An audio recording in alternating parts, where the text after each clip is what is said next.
¿Qué tal, jóvenes? Este es un pequeño video, o no tan pequeño video, acerca de algunos temas que revisamos la semana pasada. Se los quiero dejar grabado para que lo tengan como referencia. Y esto es básicamente lo que vamos a ver, todos los temas que están aquí atrás. Entonces vamos a entrar de lleno de una vez a los temas y pasarlos lo más rápido pero entendible posible. Primero, ¿qué es el API de Arduino o también llamado referencia? La referencia de Arduino son las explicaciones de todos los códigos o funciones y clases y tipos de datos, etcétera, del Arduino. Eso lo podemos encontrar en el sitio web de arduino.cc y luego nos vamos aquí donde dice Learning y donde dice Reference. Y aquí está toda la información. ¿Qué es high? ¿Qué es low? ¿Qué es input, output, input, pull-up? Esto les queda investigar a ustedes. Aquí están las funciones de pin mode, digital write, digital read, etcétera, etcétera, etcétera. También qué es void, porque surgieron muchas dudas de qué era void. Analog read, aquí está millis, etcétera, etcétera, etcétera, etcétera. Aquí están un montón de funciones que les pueden servir. También, por ejemplo, serial, que algunas personas ya me estaban preguntando de qué era. Entonces, esto es... aquí pueden venir a investigar todo esto. Si por alguna extraña razón no tienen internet, pero tienen instalado Arduino, se pueden ir aquí donde dice Help y donde dice Reference. Y al darle clic, esto me lo va a abrir en otro navegador que está en otra ventana, pero no importa. El punto es que si le dan clic acá, le sale exactamente esta página, pero local, o sea, no en internet. Cuando instalan Arduino ya vienen instalado automáticamente con su referencia. Ese es el punto número 1. Punto número 2, ¿cómo funcionan los protoboards? Como no quiero dejar cosas al aire, quiero mostrarles cómo funcionan los protos. El protoboard, aquí hay varias fotos y les voy a explicar esta, por ejemplo. El protoboard es de esta forma, donde tenemos aquí todas nuestras filas y columnas, e internamente tienen estos pedacitos de metal, y esos pedacitos de metal unen la fila completa en esta dirección. Se puede ver aquí también cada una de las filas tiene 1, 2, 3, 4, 5 puntitos para que nosotros conectemos ahí cosas. Eso básicamente eso se vuelve un nodo. Entonces ahí conectamos todo lo que nosotros necesitamos. Si lo vemos desde arriba, por ejemplo, aquí están las linitas de colores, el más y el menos, y aquí se muestra cómo están interconectadas. Cada uno de los 5 puntitos está conectado. Y estos se llaman power rails, pero realmente aquí no hay 5 voltios y aquí no hay tierra. Aquí hay lo que nosotros querramos que haya. Si en esta parte, que es la linita que parece del azul, ponemos 5 voltios, entonces ahí hay 5 voltios, ¿sí? Es importante que recuerden eso. Aquí se puede ver otra vez una foto, pero ya un poquito más. Una foto real con las líneas dibujadas encima. Esta división del centro sí divide la parte izquierda de la parte derecha, ¿ok? Entonces, así funciona un protoboard. Ahora, las resistencias. Las resistencias hay de 3, de 4 y de 5 bandas. Generalmente vamos a tener resistencias de 4 bandas, que son como la que vemos aquí arriba. ¿Y cómo funcionan los colores? Es muy sencillo. Vamos a tener primera y segunda banda. En la de 4 bandas no vamos a tener la tercera.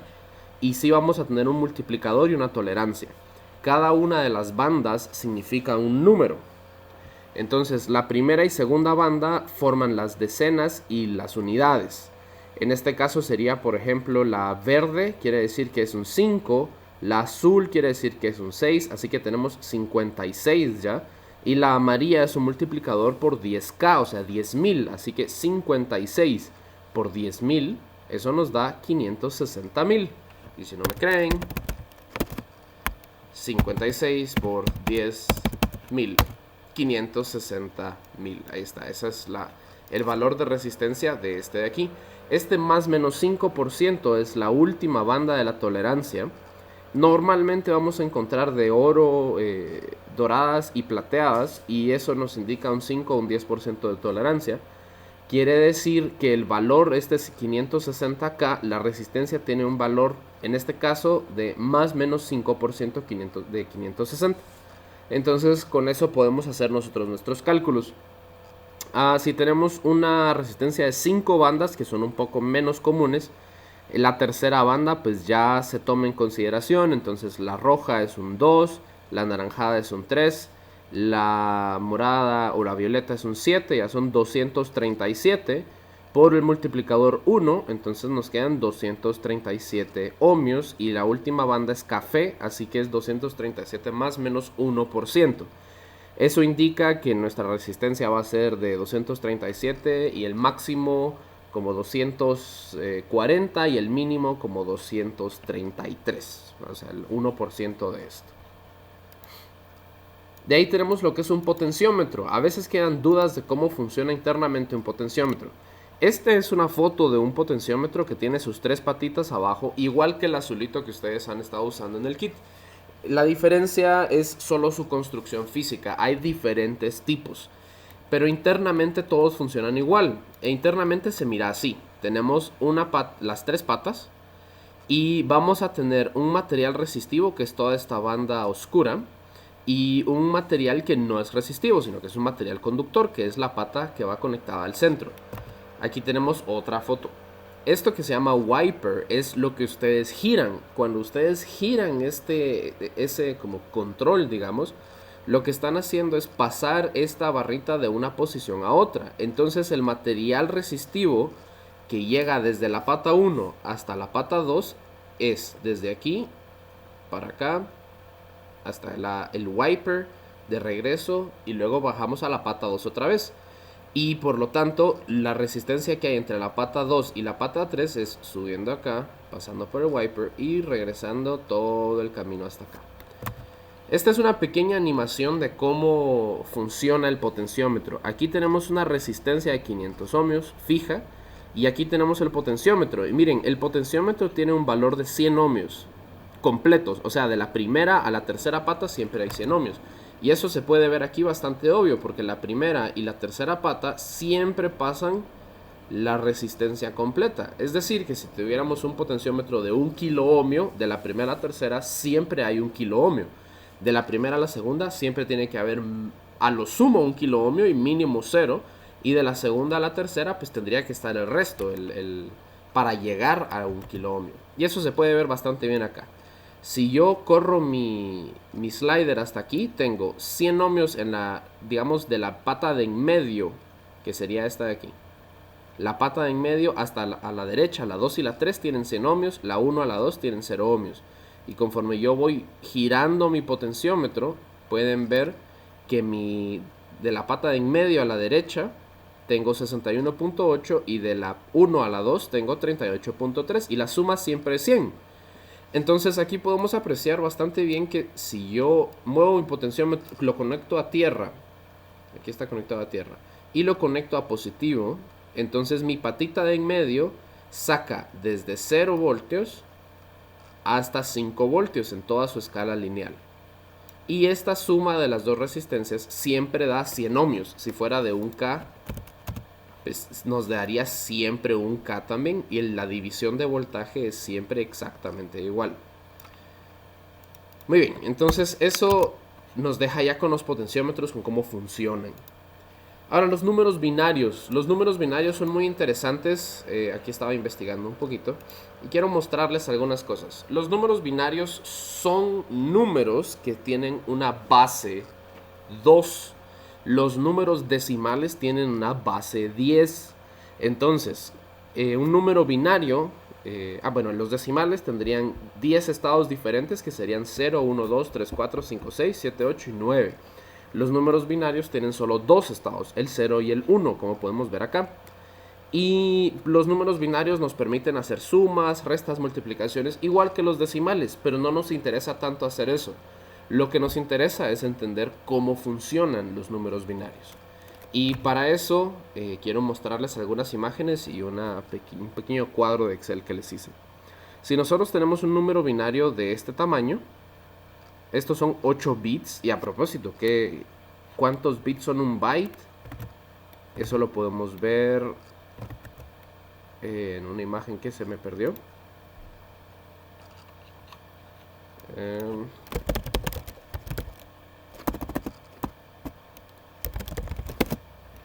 Que es esta imagen de acá. En esta imagen podemos ver que en un número binario, aquí están todos los dígitos binarios hasta abajo, y 4 dígitos binarios que se llaman bits conforman algo que se llama un nibble. Otros 4 dígitos binarios que también serían otro nibble, 2 nibbles juntos conforman lo que se llama un byte. Y un word conforma lo que serían 2 bytes completos. Así que un nibble son 4 bits o 4 dígitos binarios. Un byte son 8 bits o 8 dígitos binarios. Y un word, o en el caso del Arduino, un int, son 16 dígitos binarios. O sea, 16 unos y ceros. Entonces, ¿cómo hacemos para convertir de binario a decimal? Pues es bastante fácil. Solo tenemos que agarrar nuestro número binario y multiplicarlo por su potencia, por un 2 a la potencia correcta. Es un poco más fácil verlo acá. Aquí tenemos el número binario hasta abajo, es 1, 0, 1, 1, 0, 1, 0, 1. Entonces vamos a empezar hasta la izquierda y este 1 sería 1 multiplicado por 2 a la 0. Y luego eso nos daría un 1. Luego este sería un 0 por 2 a la 1. En este caso nos daría 0, pero si aquí hubiese un 1, tendríamos 1 por 2 a la 1, 2. 1 por 2 a la 2, 4. 1 por 2 a la 3, 8. 1 por 2 a la 4, 16. Y así nos vamos hasta 1 por 2 a la 7. Nos conforma un 128. Y si queremos el número decimal que está representado acá, solo sumamos 128 más 32 más 16 más 4 más 1. ¿Ok? Aquí se los tengo un poquito más completo. Esto de aquí son 1, 2, 3, 4, 5, 6, 7, 8. Nuestros 8 bits. Siempre tenemos estos 4 que forman un nibble. Otros 4 que forman un nibble. Y aquí yo puedo poner cualquier número y aquí me va a salir en decimal. Esto sería binario. Y esto sería su código ASCII. Ya les voy a explicar cómo funciona. Por ejemplo, el número 1 en decimal es 1. Pero si yo pongo aquí un 1, entonces tengo el 2. O acá un 1, entonces es un 4. Si yo pongo, por ejemplo, este 4 y este, se suman el 4 y el 1 y tengo un 5. Si pongo el 16, se suman 16 más 4 más 1 y entonces tengo 21. Y así vamos armando cualquier número binario. Así es como funciona nada más. ¿Y por qué es importante saber los números binarios? Y es que las computadoras son un poco tontas. No pueden conocer estados diferentes del 0 y el 1. O sea, solo conocen encendido o apagado. Y eso hace mucho sentido, porque realmente encendido y apagado es 5 voltios o 0 voltios. Nada más. No es nada más que eso. Entonces, si la computadora solo entiende eso y nosotros se nos hace un poco difícil leer muchísimos dígitos binarios, había que hacer una conversión binario a digital, binario decimal. Y adicionalmente a eso también necesitamos una representación para cada una de las letritas, que eso es el código ASCII. Entonces, recuerdan que habíamos hablado acerca de las características del Arduino, y lo podemos ver acá por si no recuerdan. En Arduino CC, aquí están los Arduino Uno. Y los Arduino Uno tienen en sus características, dice que tiene memoria flash 32 kilobytes. Ahora el kilo es por 10 a la 3, ¿verdad? Así que 32.000 bytes de espacio. Y también sabemos que el microcontrolador, aquí no lo dice, pero este 8 de acá, el microcontrolador, quiere decir que es un micro de 8 bits. ¿Y qué pasa si notamos aquí algo muy importante? En el lado izquierdo tenemos casillas que van desde el número 0, 1, 2, 3, etcétera, etcétera, etcétera, hasta la 32.000. O sea, 32 kilobytes. Y aquí, en ancho, tenemos precisamente 8 bits. Entonces, la memoria del Arduino la podríamos ver como una serie de casilleros en un montón de lockers que tienen columnas que van hacia abajo y tenemos filas. Y en cada una de estas filas caben solo 8 bits y tenemos 32.000 y pico filas. Así es como funciona la memoria del Arduino. Y en cada una de estas nosotros podemos guardar instrucciones, podemos guardar datos, podemos guardar strings, podemos guardar un montón de cosas. De hecho, todo nuestro programa, todo lo que nosotros escribimos aquí, que si yo pongo, por ejemplo, qué sé yo, aquí voy a poner pin mode del pin 3 y lo voy a poner como output. Y aquí abajo pongo if digital read del pin, qué sé yo, 4, que no lo he declarado como input. Aquí todavía lo tendría que poner. If digital read es igual a high, entonces haga, por ejemplo, digital write pin 3 high, por decirles algo. Este sería un programa extremadamente sencillo y muy corto, pero básicamente dice que si yo estoy leyendo en el pin 4 estoy leyendo un valor de 5 voltios, entonces escriba en el pin 3 un 5 voltios también. Y yo tendría que poner esto también adicionalmente. Bueno, entonces, si en el pin 4 tengo un high, o sea, si el pin 4 está encendido externamente, entonces encienda el pin 3. Todas estas instrucciones para nosotros son legibles, conocemos el código, podemos leerlo, son letras y todo, pero todo esto para el microcontrolador no es entendible. El microcontrolador no sabe qué es la palabra void, mucho menos sabe qué es la letra V. Entonces todo esto lo tenemos que convertir a una representación en binario, y todo esto el compilador se encarga de hacer eso. Y se guarda precisamente en lo que se llama la memoria flash. La memoria flash es de 8 bits de ancho, la memoria RAM también es de 8 bits de ancho, en este caso en particular. Entonces, esos son los números binarios, y si queremos convertirlos de binario a decimal, pues no nos hacemos tantas bolas. Solo multiplicamos el dígito binario, el bit que tenemos, por 2 a la potencia correcta, dependiendo del orden en el que estén. Entonces, este LSB quiere decir el bit menos significativo. El bit menos significativo siempre es el de hasta la derecha, y el más significativo siempre es el de hasta la izquierda. Entonces aquí solo multiplicamos este por 2 a la 1, este dígito por 2 a la 1, este por 2 a la 2, este por 2 a la 3, perdón, este por 2 a la 0, por 2 a la 1, por 2 a la 2, por 2 a la 3, hasta por 2 a la 7. Y así funciona, eso es todo. ¿Por qué es importante? Porque necesitamos saber qué son todas estas cosas, qué son los tipos de datos. Hay tipos de datos: void, char, int, byte, boolean, word. En Python ustedes no utilizan tipos de datos. De hecho, en Python ustedes hacen una función de suma de esta forma. Ponen def suma a, b, c es igual a más b, return c, y se acabó. Y entonces es bien fácil. Es muy fácil. Solo tienen que tener cuidado con la indentación, y las variables nunca las tienen que declarar, ni las tienen que... Bueno, solo las pueden instanciar y asignar al mismo tiempo, todo completo. En C y en C++ no es tan sencillo. Aquí, por ejemplo, tenemos, si queremos hacer una función que sea suma, los tipos de datos tendríamos que hacer algo similar a esto. Vamos a borrar todo esto que no nos va a servir. Y nuestra función suma la vamos a poner afuera del void loop.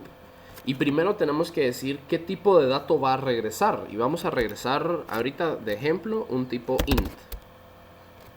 Y nuestra función se va a llamar suma también, pero sus parámetros tienen que tener también su tipo de dato. Entonces vamos a sumar int a, int b, y luego abrir llave, se cierran las llaves solitas, y luego ponemos int c igual a más b, punto y coma, nunca olviden el punto y coma, y por último return c, punto y coma.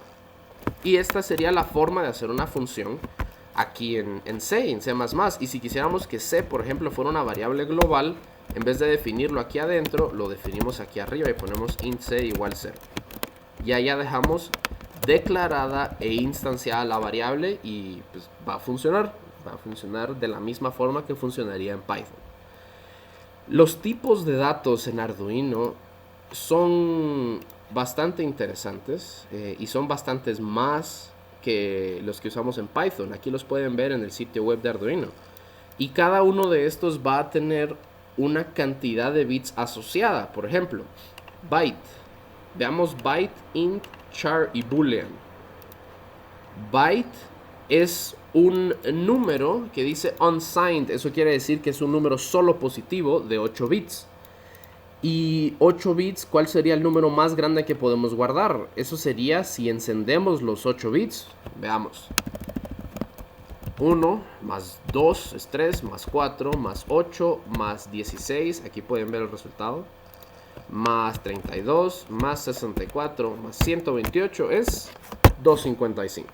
El número más grande que podemos guardar dentro de un byte es 255.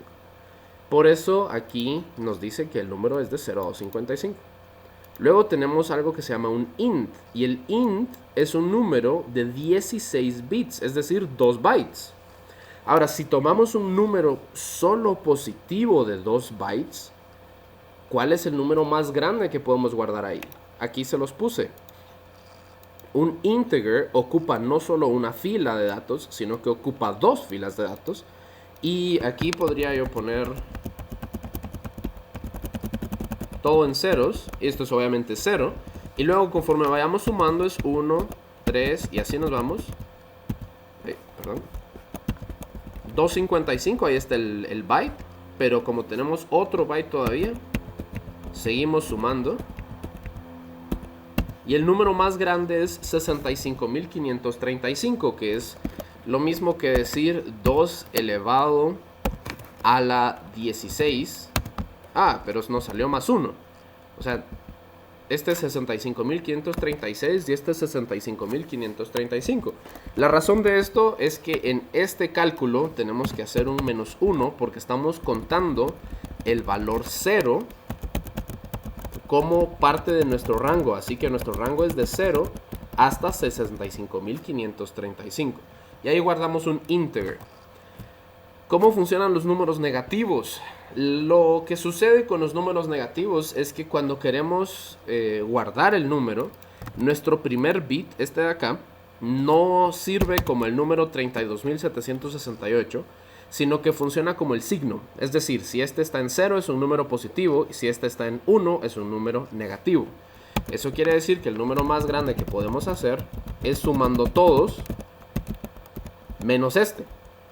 Y eso nos deja con 32.767 positivos. Pero si aquí le ponemos el 1, entonces nos va a dar un rango de menos 32.768 hasta 32.767. ¿Y por qué tenemos diferentes tipos de datos? Porque a veces queremos guardar diferentes tipos de variables. Tenemos también chars, que un char guarda por lo general un carácter, no un número. Pero char también son 8 bits. Siempre son 8 bits. Y un boolean es solo true o false, ¿verdad?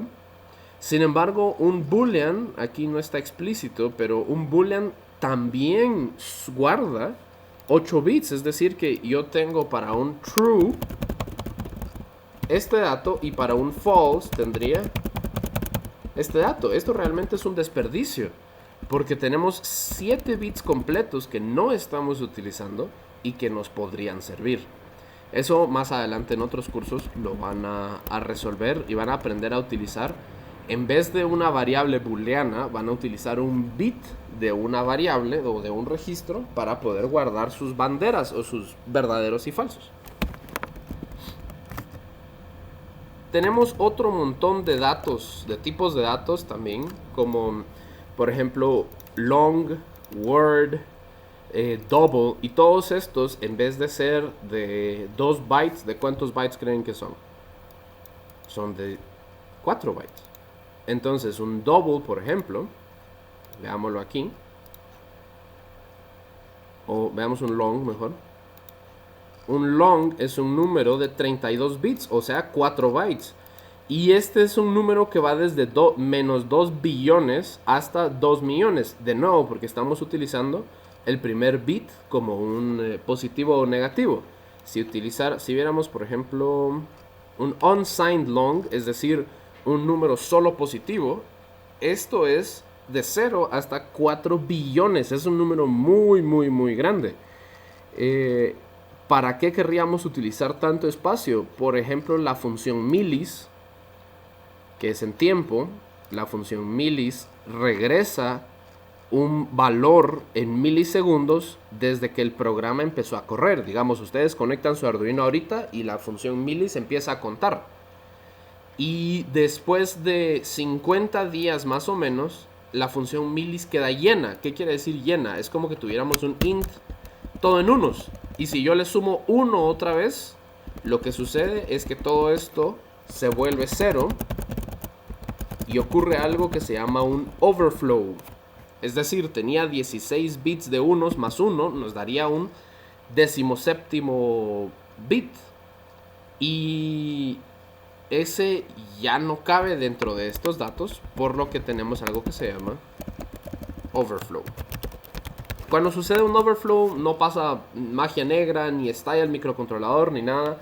Lo único que sucede es que se reescribe el número y pasa de estar completamente lleno a estar vacío. Y hay ocasiones especiales donde eso nos sirve a nosotros para hacer cálculos de tiempo. Entonces esos son los tipos de datos. Ya vimos un pequeño ejemplo de cómo escribir una función en C y en Python, las diferencias. Y nos falta hablar de void. Y void es muy importante porque está a la par de setup y está a la par de loop. Y si yo pusiera, por ejemplo, aquí en mi suma void, lo que estoy diciendo es que no voy a tener un return. No va a existir el return. Va a ser directamente la ejecución de esta función sin ningún tipo de retorno. En la computadora no hace mucho sentido, pero un microcontrolador podría ser, por ejemplo, que yo quisiera tener algo como void blink LED, pongámosle así, y no tiene parámetros. Y aquí adentro yo pongo, o pongámosle un parámetro int time, y aquí ponemos digital write del pin 13 como high, y luego ponemos delay, y aquí ponemos time delay. Le vamos a cambiar la variable porque si cambia de color quiere decir que es una palabra reservada. Y luego ponemos digital write pin 13 low, y luego otra vez esto de acá. Entonces, ¿qué pasa si yo dentro de mi loop mando a llamar a la función blink LED y pongo aquí 500? Lo que va a suceder es que cuando se ejecute el loop, va a mandar a llamar esta función, va a encender el pin 13, va a esperar durante 500 milisegundos, va a apagar el pin 13, luego va a volver a esperar durante 500 milisegundos y luego va a terminar, entonces va a regresar a ejecutar loop. Cuando el loop se vuelva a ejecutar, otra vez va a volver a ejecutar esto. Eso sería una función con un void, por ejemplo. No necesito hacer un return, solo necesito que el LED se encienda y se apague, ¿sí? Void es literalmente nada, o sea, no se regresa nada. Luego tenemos un montón de funciones que es importante que queden claro, y voy a utilizar el software de Arduino para explicarlas.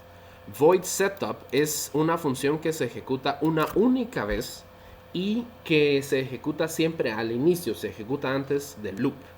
Setup es nuestra función de configuración. En esta función de configuración podemos poner, por ejemplo, pin modes, como para decir qué pines van a ser entrada y salida. Casi nunca vamos a poner un pin como entrada o como salida y después cambiarlo a media ejecución. Eso casi nunca sucede.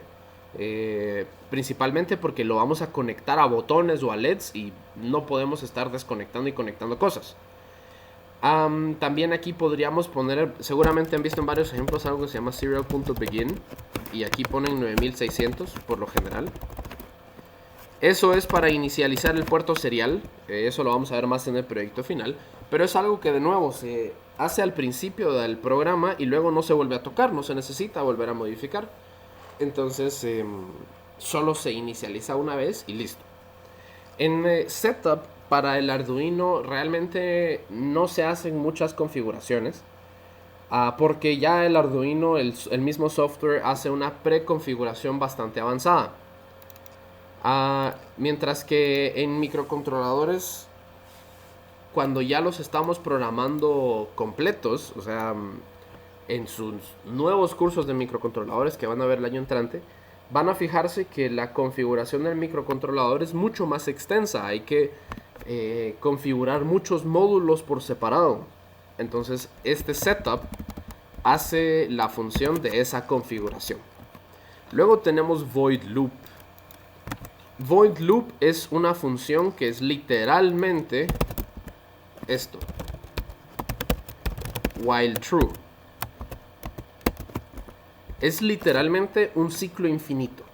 Entonces dentro del loop ponemos lo que nosotros queremos que se ejecute todo el tiempo. ¿Qué sucede si no hacemos un void loop? Primero, Arduino no funciona, pero si no existiera, lo que sucedería es que ejecutaríamos la primera instrucción en la localidad de memoria 0, luego la siguiente instrucción, luego la siguiente, luego la siguiente, luego la siguiente. Y recuerden que al principio está todo el setup y también hay algunas partes donde están guardados datos, no instrucciones. Entonces ejecutaríamos la primera, luego la segunda, tercera, cuarta y así hasta el 32.000 y luego volveríamos a ejecutar desde el principio. Entonces el problema es que volvemos a correr el configuration, o sea todo el setup. El problema es que a veces vamos a tener datos guardados en la memoria y los datos no es lo mismo que una instrucción. Eso lo vamos a ver en Digital 1. Pero básicamente es un problema para nosotros no tener un void loop. Después tenemos pin mode, donde pin mode es definir que si los pines van a ser de entrada y salida. De hecho podemos irnos a la referencia de Arduino. Aquí vamos a tener pin mode. Y si abrimos esto, aquí nos dice que puede ser input, output o input pull-up. Input pull-up tienen que investigarlo ustedes. Entonces, eso quiere decir que si yo voy a usar el pin 13 conectado a un LED, que ya está conectado directamente, pongo, no en mi loop, sino lo pongo en mi setup, pongo pin mode, pin 13 como output. Si yo voy a usar el pin 5 para conectar un botón, pongo pin mode, pin 5 como input. O tal vez podría poner algo como pin 6, input, pull-up. Entonces tienen que investigar un poquito de qué es cada una de las cosas. Para eso sirve la función de pin mode. Luego tenemos digital write. Digital write no retorna ninguna información y ese digital write ya lo pondríamos por fuera. Y esto es básicamente ponga el pin 13 en 5 voltios o ponga el pin 13 en 0 voltios. O sea, funciona como una fuente de poder.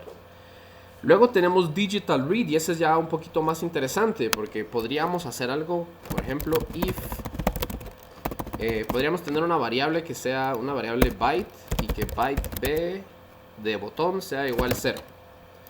Entonces yo pondría mi botón 5, digamos. Yo tengo en 5 tengo yo conectado un botón en el pin 5. Entonces yo en mi loop voy a poner if, voy a hacer un b es igual a digital read del pin 5. O sea, b tiene ahorita el dato que esté conectado al pin 5. Si en el pin 5 hay 5 voltios, entonces B tiene un high o un 1, que son lo mismo. Si en el pin 5 hay conectado hay 0 voltios, entonces B va a tener un 0. Y yo puedo poner aquí luego if B es igual a high, entonces haga algo. Si no, haga otra cosa. Y aquí podría hacer algo tan sencillo como digital write pin 13 como high.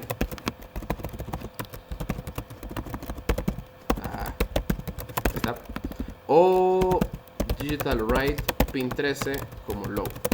Entonces, si yo tengo conectado al pin 5 un botón, ese botón cuando yo lo presione debería encender el pin 13 y cuando yo lo deje de presionar debería apagar el pin 13. Pero para que encienda y o apague el botón o el pin 5, tengo que conectarlo a algo más. Y eso me lleva a explicarles algo que se llaman pull-up resistors, que pueden ver este tutorial también en SparkFun. Si ustedes tienen, por ejemplo, un pin del Arduino, este MCU quiere decir Microcontroller Unit, o sea, el microcontrolador. Si ustedes tienen su pin de entrada, digamos que este es el 5, y lo conectamos directamente a tierra, o sea, ignoremos esta parte de acá, tenemos el problema de que cuando el botón no está presionado, este pedacito está al aire, o sea, no hay nada conectado ahí. Cuando yo presiono el botón estaría directamente a tierra. El problema con eso es que cuando una pata se queda al aire en algún momento, es posible que haya voltajes parásitos o voltajes inducidos por ejemplo, un motor que esté cercano. Y en esa patita, si está al aire, podría haber un voltaje, incluso si nosotros no lo pusimos.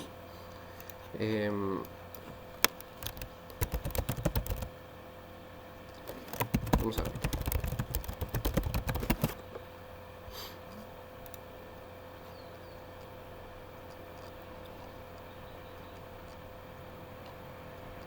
Si solo sale la solución completa. Veamos este de aquí.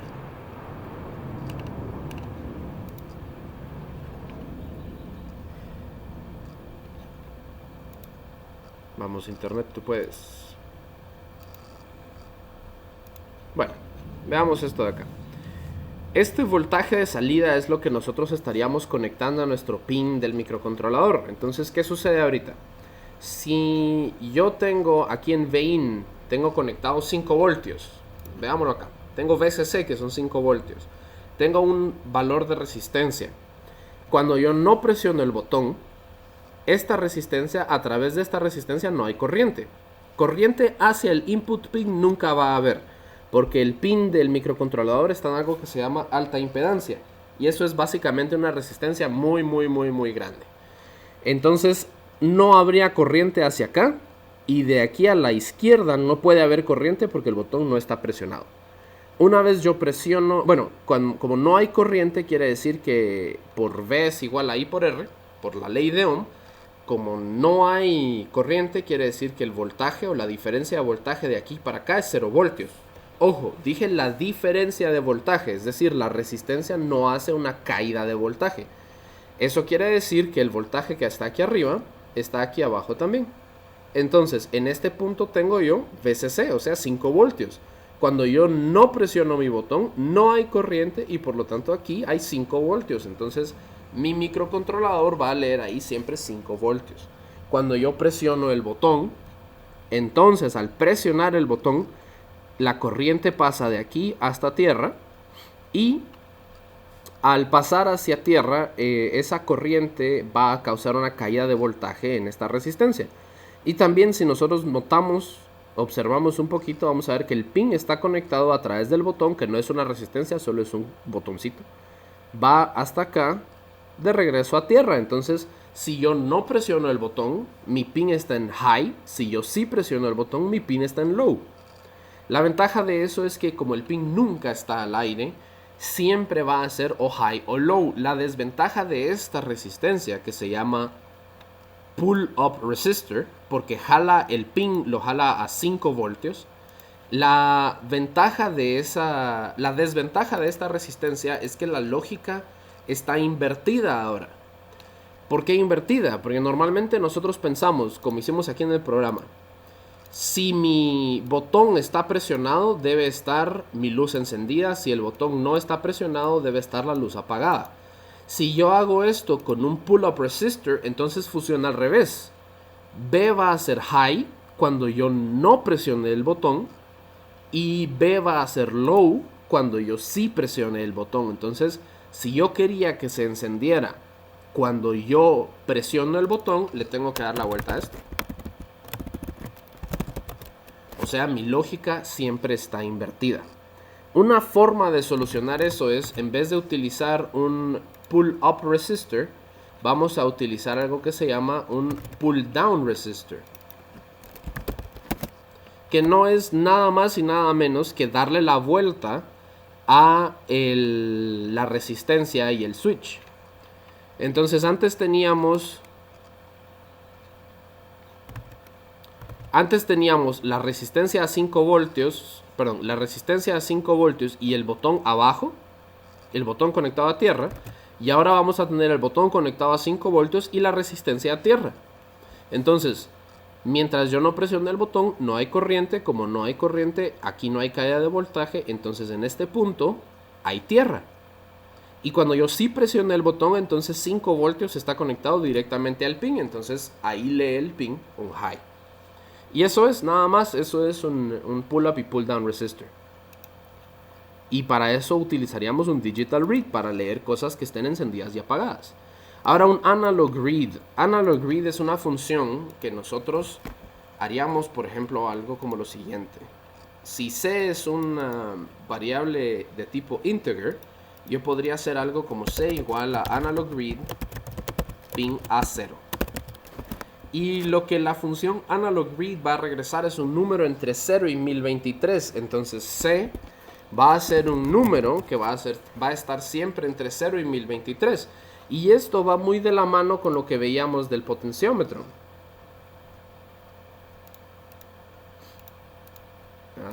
Aquí. Si yo conecto este pin, el pin de en medio del potenciómetro, el que estoy moviendo ahorita, lo conecto a la pata A0 del microcontrolador, lo que yo puedo hacer es leer cualquier valor de voltaje entre 0 voltios y 5 voltios. Y ese valor de voltaje va a ser un número que va a estar entre 0, que sería 0 voltios, hasta 1023, que sería 5 voltios. Y eso me permite a mí conocer diferentes tipos de voltajes y traducirlos a algo que el microcontrolador sí va a poder entender.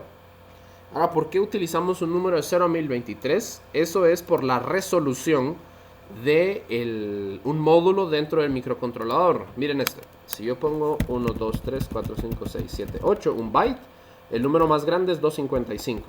Un byte adicional, 511. Y un byte adicional, 1023. Es decir, necesitamos por lo menos 10 bits para poder guardar eso.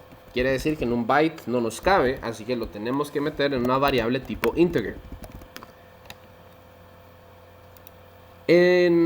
Podríamos conectar un potenciómetro, pero también podríamos conectar algo como, por ejemplo, una fotorresistencia que varía su valor de resistencia de acuerdo a la cantidad de luz que hay, o un sensor de humedad o un sensor de temperatura que varía en su resistencia de acuerdo a la humedad o el calor que hay en el ambiente, etcétera, etcétera, etcétera. Luego tenemos algo que se llama analog write. Analog write es una función que se me perdió, está aquí. Analog write es una función que nos permite a nosotros hacer algo que se llama PWM, y PWM es Pulse Width Modulation. ¿Sí? Aquí dice Pulse Width Modulation. Esto es básicamente encender y apagar un pin a una frecuencia relativamente alta. La frecuencia del Arduino de los PWM es más o menos 500 Hz, es algo que no vamos a cambiar. Pero lo que sí podemos cambiar es cuánto tiempo está en 5 voltios y cuánto tiempo está en 0 voltios el pin. Entonces, un PWM de 0% es prácticamente 0 voltios constantes. Un PWM del que tengamos Analog Write 64 es que el pin va a estar en 5 voltios solo el 25% de mi periodo completo. Un PWM del 50% o Analog Write 127 nos da esta función. Analog Write 191 esta, Analog Write 255 nos da esta. Eso quiere decir que podemos variar qué tanto tiempo está encendido o apagado un pin. Pero recuerden que esto es una frecuencia de 500 Hz, así que si fueran 500 Hz sería 1 sobre 500. Quiere decir que desde este punto hasta este punto solo han pasado 0.002 segundos. Así que al 50% quiere decir que tenemos encendido en 5 voltios solo 0.001 segundos. ¿Sí? Esto no parece mucho y de hecho es poco tiempo, aunque realmente esto es un milisegundo. Es todavía bastante tiempo para un microcontrolador, es muchísimo tiempo. La ventaja de hacer esto es que podemos cambiar, por ejemplo, la intensidad de un LED. Porque si tenemos solo una parte del periodo en 5 voltios, quiere decir que solo estamos entregando esto de energía, este cuadradito. Luego no entregamos energía, luego sí entregamos energía, luego no, luego sí, luego no, luego sí, etcétera, etcétera, etcétera. Si nosotros tenemos un PWM o un duty cycle del 100%, todo el tiempo estamos entregando energía. Si tenemos un duty cycle del 25%, solo entregamos un poquito de energía. Entonces, eso nos permite a nosotros cambiar, por ejemplo, la intensidad de un LED o, como vamos a hacer esta semana, cambiar la velocidad de un motor. esa velocidad del motor nos va a servir a nosotros para el proyecto de Arduino. Ahora, nos faltan dos funciones más que son delay y map. Delay es una función que es realmente como un cáncer, porque delay es literalmente no haga nada. El problema es que este microcontrolador solo puede hacer una cosa a la vez, y no hacer nada es hacer una cosa. O sea que mientras nosotros ejecutamos este delay, no se puede estar haciendo nada más. No podemos revisar si un pin está encendido, no podemos apagar un pin, no podemos hacer ningún cambio. Por eso es que delay es realmente una mala idea. Lo que tienen que hacer ustedes es investigar este ejemplo que se llama Blink Without Delay. Es un programa que es un poquito más largo, utiliza la función millis, pero de esta forma nosotros nos aseguramos que mientras estamos contando tiempo podamos hacer otras cosas como revisar pines. ¿A qué me refiero con esto de revisar pines? Imagínense ustedes que la computadora utilizara algo que se llama delay. Entonces, lo que sucedería es, si yo pongo un delay de 2 segundos, quiere decir que durante esos 2 segundos, si yo presiono clics de mi mouse, durante esos 2 segundos, no los va a leer. Y después de ese tiempo, yo tengo tal vez solo una fracción de segundo para hacer un clic justo en el momento adecuado. Entonces eso nos genera a nosotros un problema, porque no podemos interactuar con el microcontrolador, sino que tenemos que esperar al momento certero, que nunca le vamos a atinar a los 2 nanosegundos en los que tenemos permiso de hacer un clic. Entonces eso va a ser un problema. Para eso evitamos utilizar delays grandes. Delay grande ya son 10 milisegundos, 30 milisegundos, y buscamos utilizar algo como el Blink Without Delay para poder hacer varias cosas al mismo tiempo. Y por último tenemos la función map, y la función map se las voy a mostrar acá. La función map es literalmente una regla de 3. ¿Sí? Es uno de los ejemplos más utilizados es este, que es básicamente leer un potenciómetro, leer un valor analógico. Ojo, aquí dice 0, pero realmente se está refiriendo a A0. Y lo que vamos a hacer es convertir un rango que va de 0 a 1023 en un número que va de 0 a 255. Eso es todo. Entonces, si val era, por ejemplo, 512, que era del rango 0 a 1023, ahora se va a convertir en un número del 0 al 255. Eso sería, 512 es la mitad de este rango, y la mitad de este rango sería 128. Así es como funciona. Les recomiendo que hagan pruebas e investiguen un poquito más acerca de cómo funciona map, porque junto map con analog write y analog read y digital read y digital write, bueno, todas las funciones realmente son el núcleo de su proyecto de Arduino. Hay una cosa más que quiero mencionar que no mencioné antes, y es esto aquí que dice ASCII. Esto es muy importante también. Les quiero mostrar una pequeña tabla que está por acá. Esto se llama la tabla de códigos ASCII. Si ven aquí en esta tabla tenemos números desde el 0.